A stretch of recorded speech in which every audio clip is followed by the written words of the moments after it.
Um, I am Matt McNamara. I'm the DicksonOne product manager.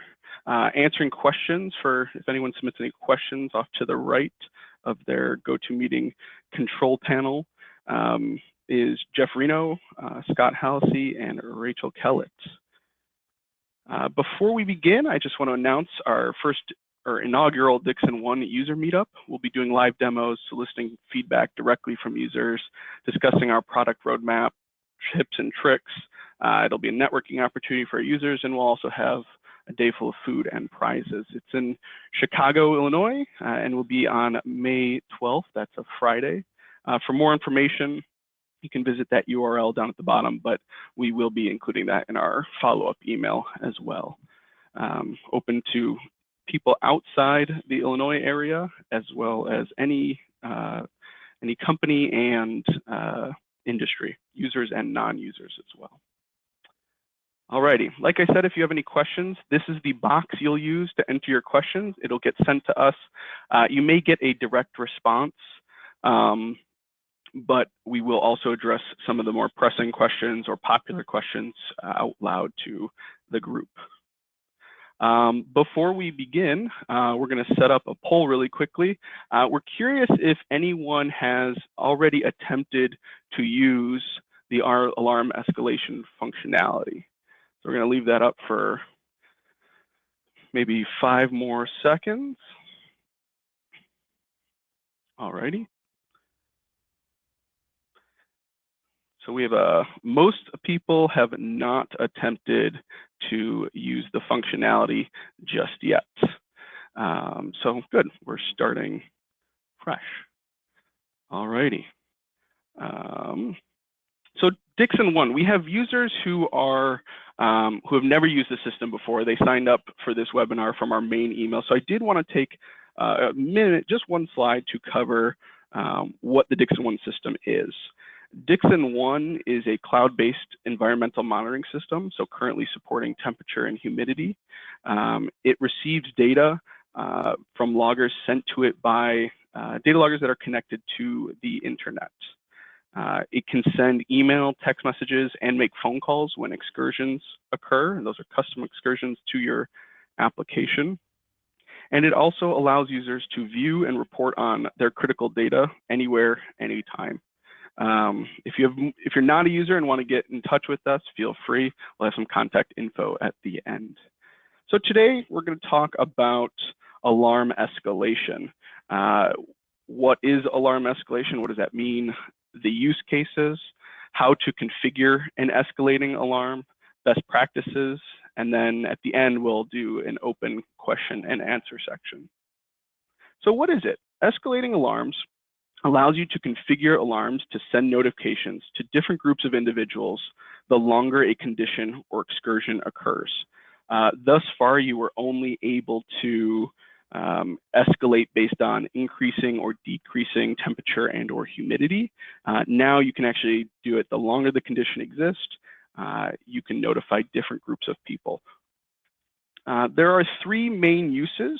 These are the ones that we've identified as the most popular, but because the combinations of alarms and alarm settings are pretty endless, there may be more than this, or different. You can maybe combine a couple of these. But the first one is one person or a group of people receiving multiple notifications the longer a condition exists.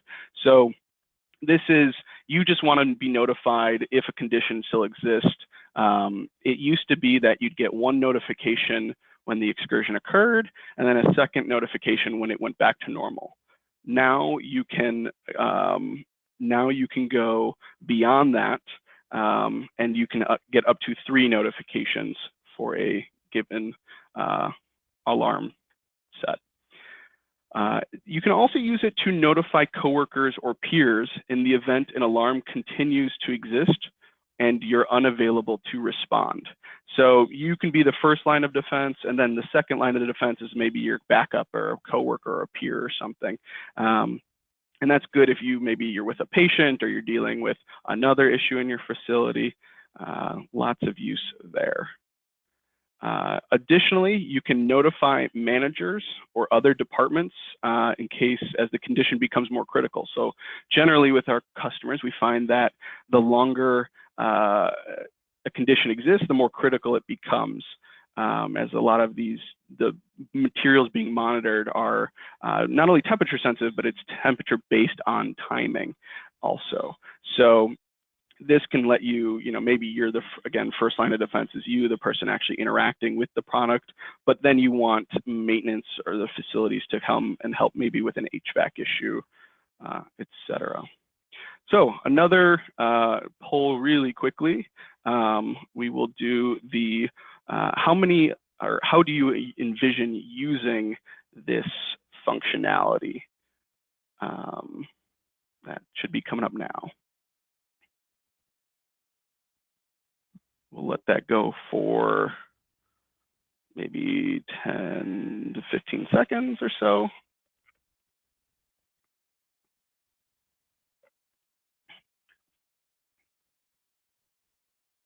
Alrighty. Most of it seems to be a backup of a coworker for an excursion that has occurred and you want to notify other coworkers, but there's a good mix across reminding other people that the excursion still is occurring or notifying a manager as well. Alrighty, so right now, skip the slide, we'll go ahead and we will show you how you actually go ahead and configure a device to have escalating alarms. So here's my DicksonOne account. It's just set up for a generic pharmaceutical company, but I'll hop into our manufacturing location. I'll dive into room 1. And then I've got 2 devices here. The first one is a temperature and humidity device. I'll click into that. And I will go hit the little bell icon to configure my first alarms. Here I have no alarms set right now. And I'll do a setup for each use case. So the first is I will set up a temperature alarm for when a device is above 80 degrees Fahrenheit. And I want this for 3 readings. So my sample rate on my device is 5 minutes. That means it is taking a reading every 5 minutes. So 3 readings is approximately a delay of 15 minutes. After 15 minutes, I want it to send an email to myself.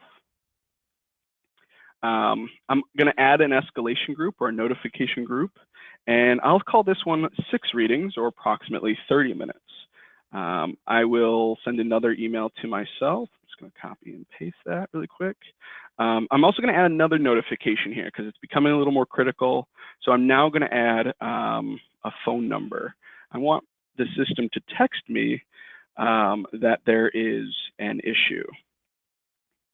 And then I'm going to add one more group. Again, 3 is the maximum number of levels that you can go, but 9 readings will be about 45 minutes.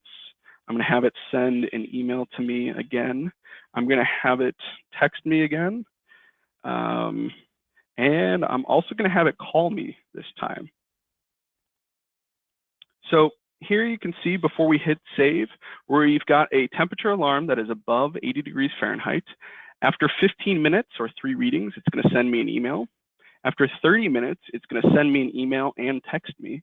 And then after 45 minutes, it's going to text me, call me, and send me an email.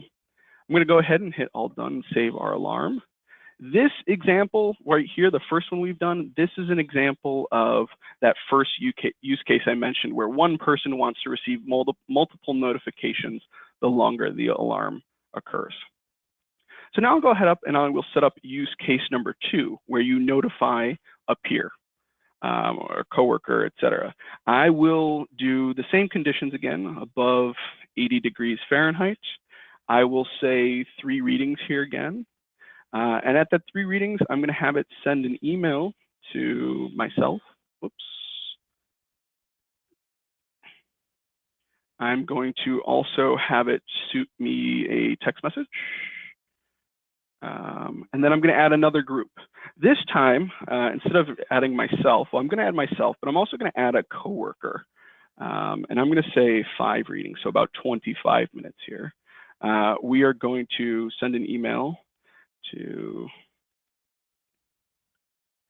example.com. We are going to have it shoot me a text message again. We are going to, and then we're going to actually have it, we're going to bring in my coworker, Scott. He's going to get an email as well. And we're going to shoot him a text message also.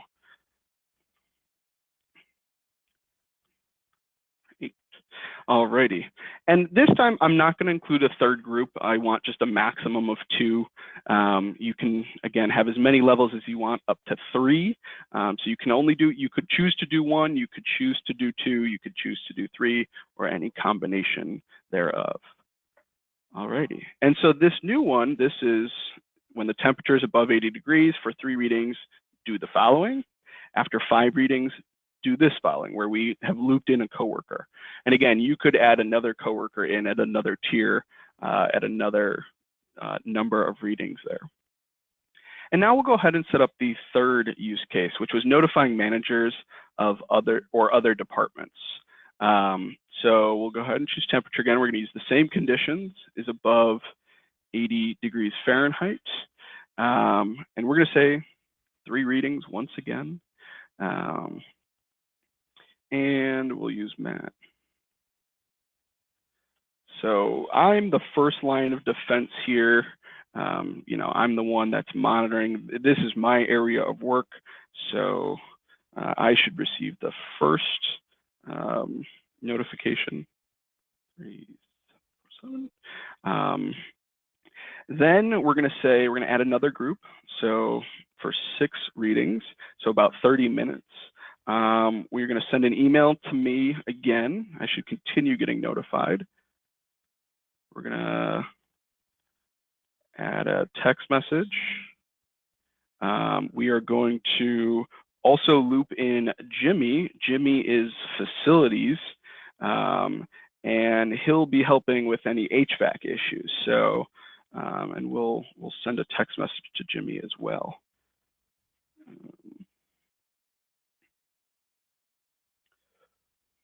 55537. Alrighty, and so now facilities has been looped in. Now we're going to add one more group that brings in my manager. So I'm going to maintain the original people on here.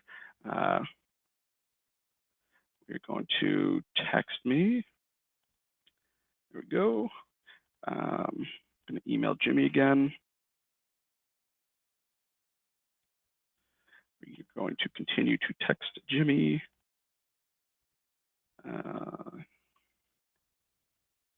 49.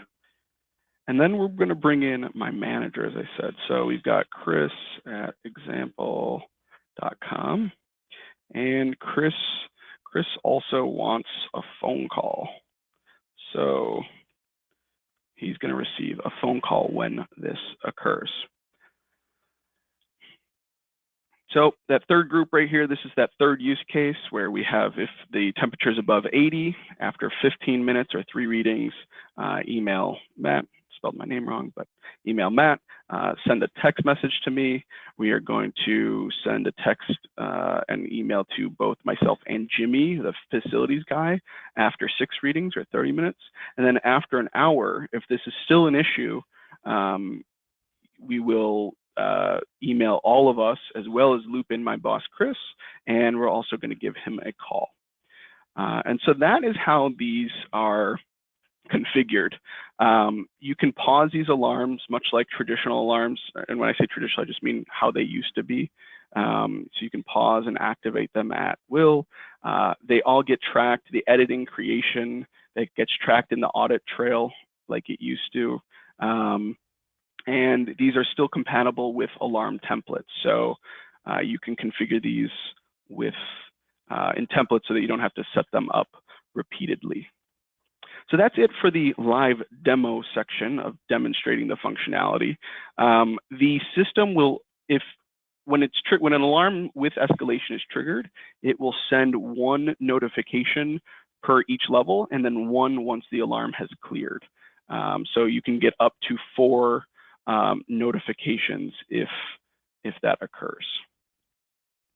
Alrighty, so let's talk about some best practices here. I just illustrated a lot of them, or some of the different options you have, but I just wanted to sum them up here for you guys. Like I said, a maximum of 3 notification groups, and you can spread these out as much or as little as you want. So I used 3 readings, 5 readings, and 12 readings, I think, was the highest I went to. You can double that, quadruple that. It could be, you can add as much time as you'd like in that range. You can include multiple people in a single notification group. So I included myself on one of the examples, but I also looped in my coworker Scott on another one. So you can add any different combination there. You can also include different individuals in subsequent notification groups. So if I'm in the first group, Scott could be in the second group, and I do not have to be in the second group. So they're totally flexible in terms of who you put in which notification group. You can overlap them where you saw I was in each notification group, so I still need to know what happens, but maybe in your organization you want to drop someone off in the second tier. That is an option.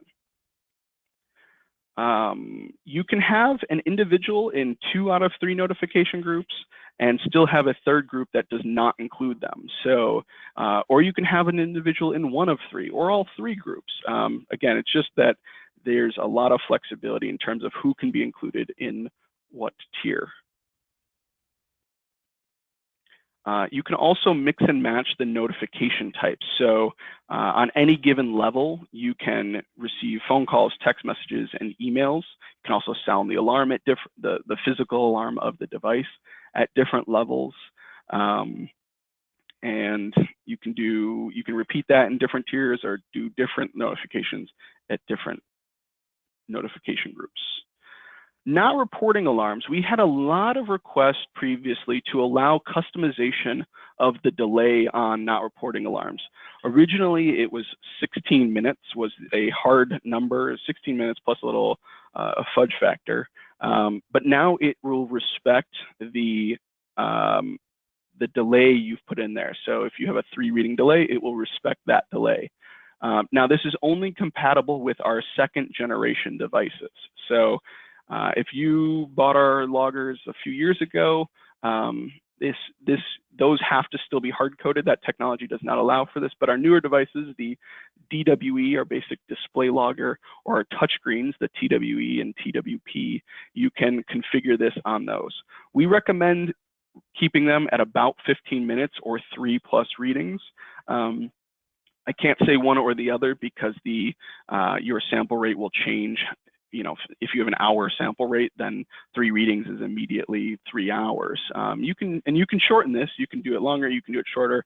But generally, we find that most people do not need to be notified immediately, because generally it's like just much like your phone or your laptop, it'll just drop off the Wi-Fi really quickly and then come back on. And then the last point, I did mention this, which is escalating alarms are compatible with alarm templates, but we do recommend creating separate templates for your temperature and humidity excursions versus your not reporting alarms. And this is due to the fact that your template for your temperature and or humidity excursion will have a delay of, maybe you want to know that immediately, so 0 readings. Well, you probably don't want to know if your device drops off the network for just a minute or so, because it'll likely just come back on without issue. That's what it's programmed to do. It stores the data. It has a backup battery for that purpose. So we do recommend keeping those separate. Alrighty. So that's mostly it for my presentation today. Opening it up to questions. I have a few already queued up for me. And so I will start off with those. The first one is, how are these different from alarm templates? Templates are reusable sets of alarms and notifications to specific groups of people that can be applied to many devices from a central centralized location. The way I set them up in the account, as you saw it, was this is on a device itself. So these are kind of custom alarms or alarms local to here. If I go to manage alarm templates, I'll open that new tab, I can create a template here. I'm not going to go ahead and configure that right now, but this is where you can create a template that you can apply to many different devices. If your readings return to acceptable levels for a single reading, does the entire escalation process start over again? The answer is it will. Let me think this through for a second. Alrighty, so if you have an alarm and all three, the readings do need to be consecutively violating your condition. So if you have a delay of 3 readings, all 3 need to be greater than, in my example, 80 degrees in order to trigger that delay. That's similar to our original alarm delay. And if you're talking about in between the 2 tiers, I believe that will also trigger it to reset that counter immediately. So once it has gone back to normal, it will send you a notification that it's back to normal, and then it will restart that counter. Is there a way to configure notifications to managers during non-business hours only? As of now, no. Business hours is a functionality we would like to add, and we do plan to add, but we cannot currently offer that functionality. Why do you consider it a best practice for a maximum of 3 people in a group? That's a good question. That means I was unclear on something. So it's not that you can have more than 3 people in a group. So I will go and show you that I can set this for more. It's that you can only have 3 tiers of notification. So if I go to edit this tier right here and add an escalation group, you'll see I can only do 3. So when I say a maximum of 3, this is what I'm referring to. I can add another email and say jeff@example.com. And I can add another email for rachel@example.com. And it'll allow me to save that. And so there's more than 3 allowed there. Next question I have is, when it alarms for not reporting, will you still get an alarm if the temperature falls out of range? Yes, any of these alarms. So right now you see I have 3 alarms or 3 sets of alarms configured. These will all trigger independently for one another. So yes, it could be a not reporting alarm. So if I want to do device is not reporting for 10 readings or about 50 minutes, we'll send an email to Matt, and that will go there as well, and it'll be evaluated totally separately than the other ones, and all conditions will be evaluated independently of one another. Now, if a device is not reporting and then an alarm excursion occurs, you will not receive those notifications. The system, if we're not getting data, then we cannot act on that data. The alarm won't clear, but it also will not continue to trigger.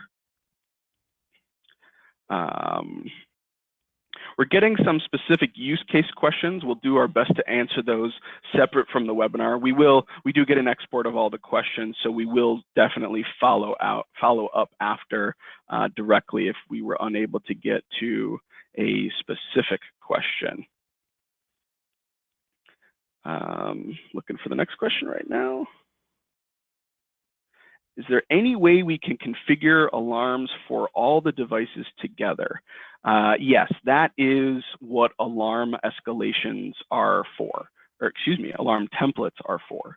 So you can go to a template, create one set of conditions, and notify a group of people. It does have to be the same group of people, but you can notify that same group of people, and then you can apply that one template to as many devices as you'd like.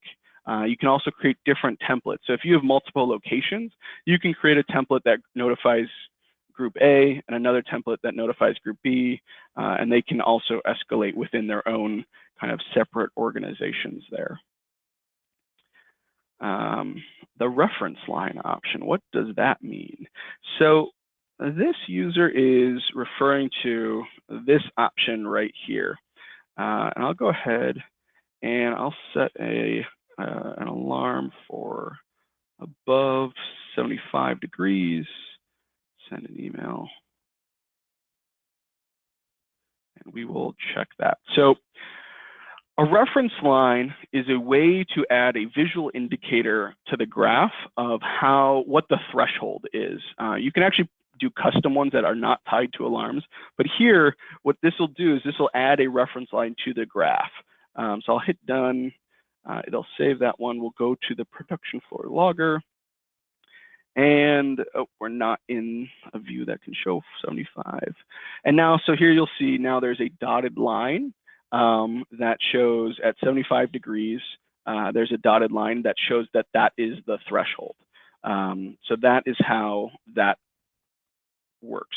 Now you can add other reference lines. So I can go ahead and add another reference line at 76 degrees Fahrenheit.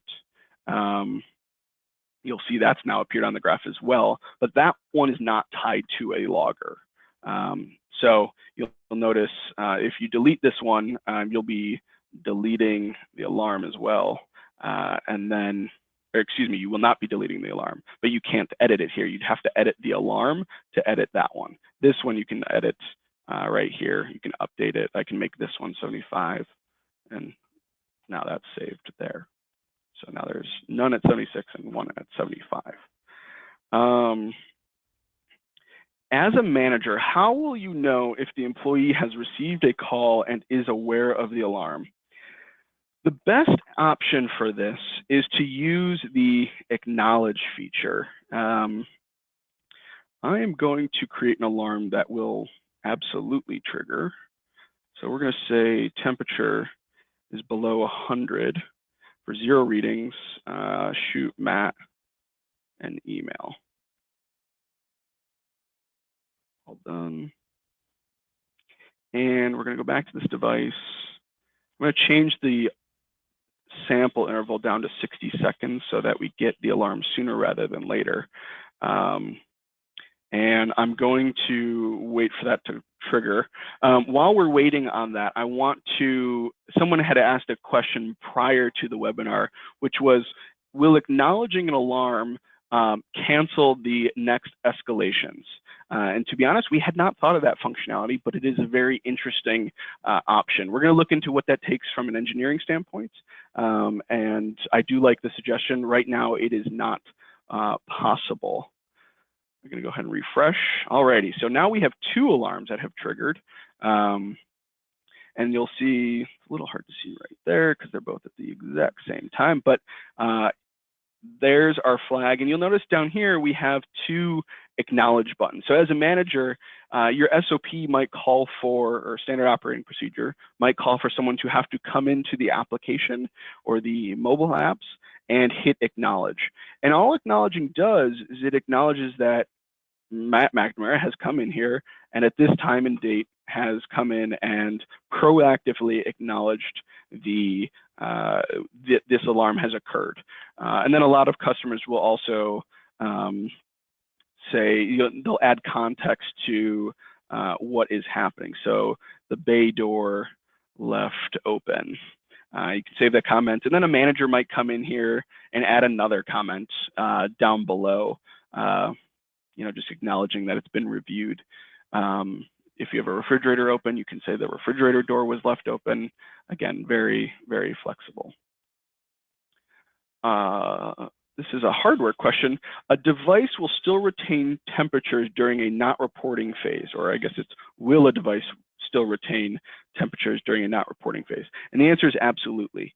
The DicksonOne devices are meant for the worst case scenario. So most of our customers are in environments where when the power goes out, they need to be able to prove that the device or the refrigerator, whatever they're monitoring, kept monitoring, and that the temperature was stable during that time frame.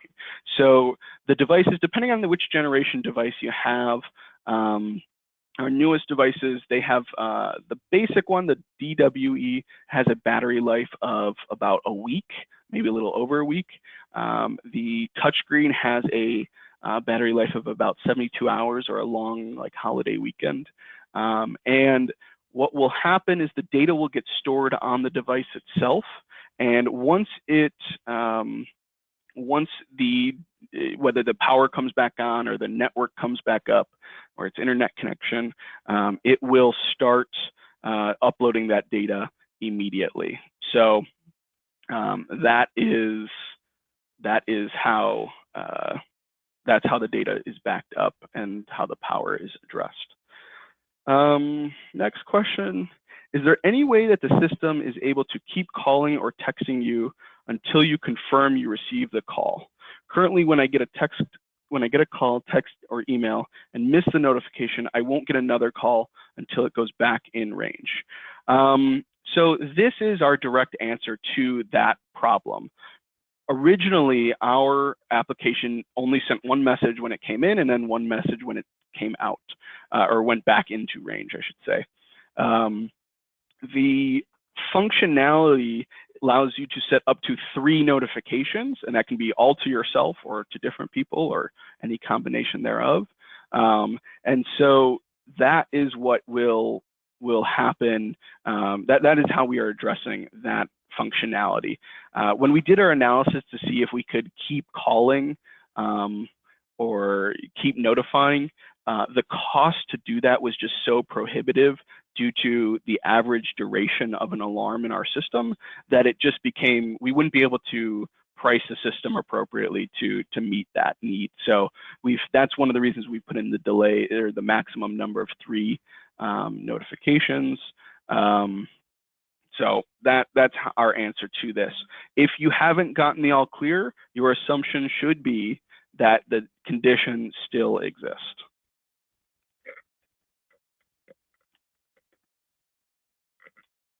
Is there any option to get multiple alarms on not reporting cases, even though the network fails or power fails? I guess I'm a little confused by this one. Is there an option to get multiple alarms? You can definitely set up an escalating alarm. Excuse me.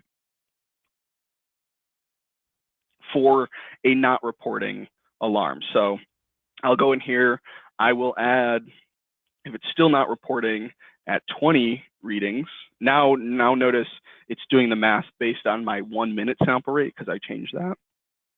I can send an email to matt@example.com, and I can also add another one for, let's call it 30 minutes. And we will email me again. Alrighty, and that will also escalate. Alrighty. That is the last big question I've gotten, or popular question, I should say. Someone did ask, does the call have a cost? The answer is no. It is included in your subscription. We do not charge for that functionality beyond your normal monthly or yearly subscription. So the answer there is no. If that is it, then, I guess we have one more. It asks to clarify the DWE and if that is the newer generation.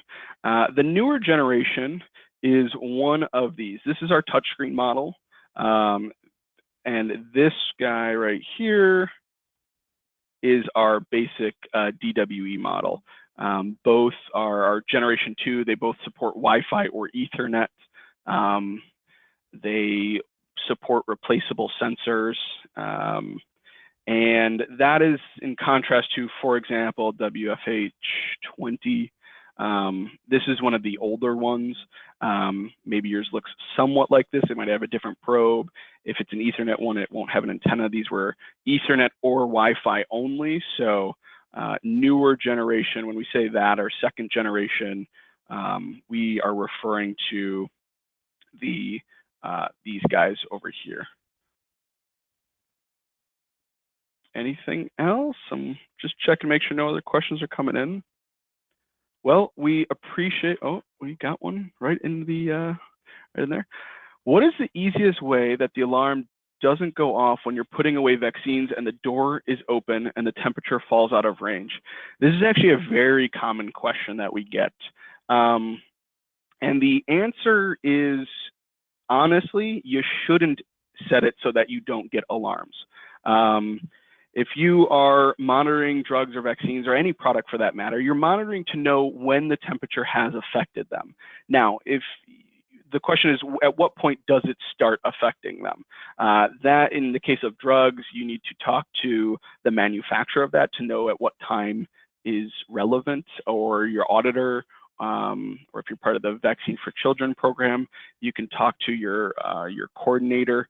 But if the vaccines in the refrigerator are subjected to temperatures outside of the range for the time that is critical for them, then you should get a notification for that. That is very important as part of that. Now, you can set delays that account for this, and if you only have the refrigerator open for 2 minutes and the drugs won't react for 2 minutes negatively for 2 minutes, then you can probably set a delay for 2 minutes or 4 minutes and be okay. But bottom line is, you got to check with your auditor or a vaccine coordinator or your internal SOPs to make sure that you are in compliance with not only the regulations, but also what the drug manufacturers state for the best potency of those drugs. Are the new alarm functions available for the first generation units? Everything except the not reporting escalation is available. You can use alarm escalations with the older devices. What do we do with our older generation Dickson loggers? Can we return them, or can they be replaced for newer generations? We don't have a exchange program for the old devices. At this point, they're generally out of warranty. There are a couple cases where we do exchange them, but those are generally few and far between due to how old those are.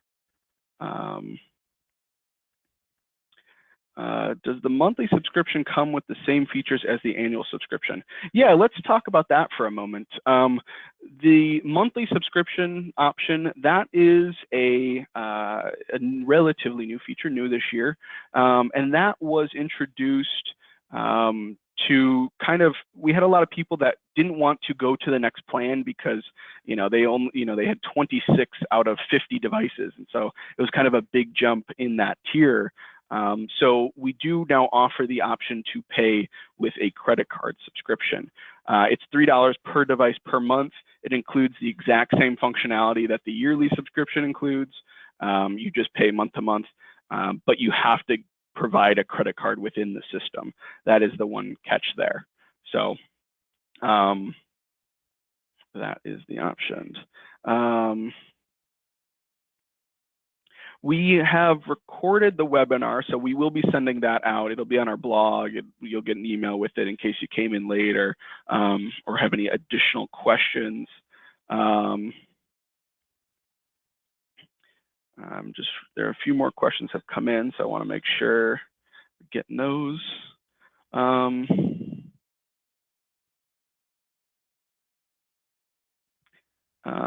Can you test the notification setup? You can, I mean, we did just trigger, oops, wrong tab. We did just trigger a couple of the alarm conditions. These will function. You can test them. You can set them up in your account on either a test device or a device that's maybe not considered in production. that is an option. You can also, if you're in an organization that needs to test across all devices, maybe once a week or once a month, you can create a template and apply that to all the devices to test it. That would probably be the easiest way. What is the battery life of the older devices? The older ones, I believe, were, I don't know that offhand. The difference is, so the old devices had backup batteries that were 4 AA's, excuse me, and those were not rechargeable. So they're replaceable, but not rechargeable. So when they die or when you're on battery, it is actually consuming those batteries. The newer devices, they're not user replaceable, but they are rechargeable. So it's kind of a more consistent 72 hours or 1 week.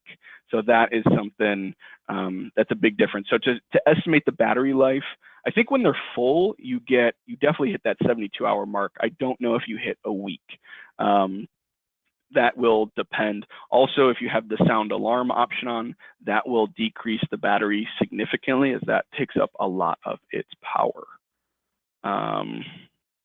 If I pay per device with the monthly option with the credit card, is there still a minimum? The minimum is 1 device, so $3 per month. There is no maximum.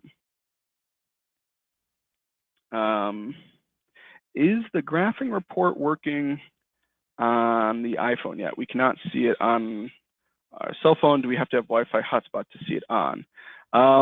This is an interesting question. Karen, we'll follow up with you outside of that. I'm not familiar with that issue. Alrighty. How can you monitor the battery? If you have one of the older devices, there is a battery low alarm that you can set for those devices. And that would be the best way. It does err on the side of being very conservative. So it will notify you earlier than, I think if it's on a scale of 0 to 4, I think it notifies you at a 2 or a 3. So it's a little aggressive. I think it's 2. So you have 0, 1, 2 was kind of the battery level. So so that's kind of pretty aggressive on the notification. So there is some juice left, but it's to notify you that you have time to address this, but they are low. Someone asked, are we able to print a report with the comments details yet? Not a report that outlines all of the comments, I don't believe, not all of these. It will include the acknowledged at, and I believe it will include the first comment. We don't currently have a report that is for all comments, but we will look into that as well, because that's not I could see why that would be useful. All righty. Anything else for those who are still on with us? If your questions have not yet been answered, we are going to go through the questions, and we'll make sure that we addressed all of them and follow up with any that haven't. Maybe we'll include them in the blog post or something to make those readily available for the group as well. But you can always email support@DicksonOne.com or give us a call at 630-543-3747, and we'll be happy to help you out there. We also do have the knowledge base at support.DicksonOne.com. Tons of questions can be answered there just by looking them up there. I really want to give my appreciation for everyone's time today. I know it's for Central people, it's during the lunch hour, but we really do appreciate everyone's attendance and interest today. We will, I'm going to conclude here. I do want to call out the meetup again. If you have any interest or questions about this and what you can get out of it in a little more detail, head to that link, and we'll also be sending more information out as we go. Thanks again, everyone, and have a great rest of the week.